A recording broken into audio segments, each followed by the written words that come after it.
যারা রক্ত দিয়েছি, জীবন দিয়েছি, আমাদের এই জুলাইয়ের কাঙ্ক্ষিত লক্ষ্য অর্জিত হবে না। সেজন্য পুরোটা দেশে এই জুলাই বিপ্লবের কাণ্ডারীরা যারা এনসিপি গঠন করেছেন, তারা এই দেশ গড়ার জন্য জুলাই পদযাত্রা কর্মসূচি ঘোষণা করেছিলেন।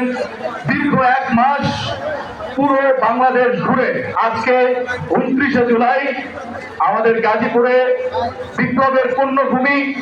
আমরা সবাই জানি জুলাই বিপ্লবের সবচাইতে বড় হটস্পট ছিল নরসিংদী, গাজীপুর, ঢাকা। এ কারণে এই গাজীপুরে জুলাইয়ের পূর্ণভূমি গাজীপুরে জুলাইয়ের বিপ্লবীদের আমরা স্বাগতম জানাচ্ছি।